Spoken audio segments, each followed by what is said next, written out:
Hindi makakapagtago sa batas habang buhay. Ito ang sinabi ni Acting Chief PNP Police Lieutenant General Jose Melencio Nartates Jr. kasabay sa patuloy na pagtatago ng ilang individual na sangkot sa flood control mess. Hindi raw tumitigil ang tracker team ng Philippine National Police upang suyurin ang iba't ibang lugar ng bansa para mahanap ang mga natitira pang individual na may warrant of arrest. We will not stop hanggang masatisfy or maaresto natin as ordered by the court. So, meron nga dyan na been hiding for 10 years or more than 10 years. Di ba? Like Rolito Go. At of course, hindi naman sila makakatakas sa kamay ng batas. And we will not stop.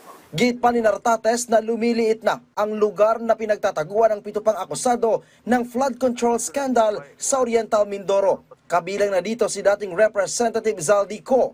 9 already been arrested or within the custody. Are 7 pa. Yung nauna yun. 7.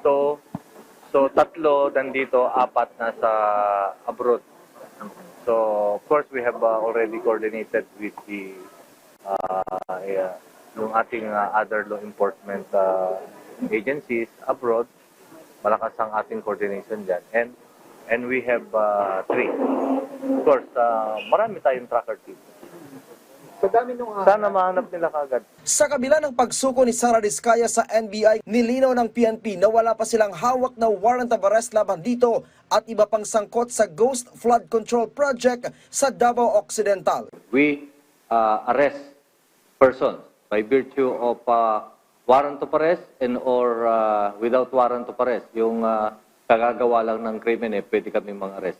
And nasa mandato namin ang mang-aresto ng tao, especially those who are covered with warrant of arrest. At lagi kaming naghahanda dyan. We have police operational procedures for arrest procedures and basis for the arrest. Pinalakas din ng PNP ang ugnayan sa National Bureau of Investigation, Bureau of Immigration, Philippine Coast Guard, mga otoridad sa paliparan at mga lokal na pamahalaan, lalo na sa mga lugar na posibleng puntahan o huling nakita ang mga akusado. Ryan Lisiges para sa Pambansang TV sa Bagong Pilipinas.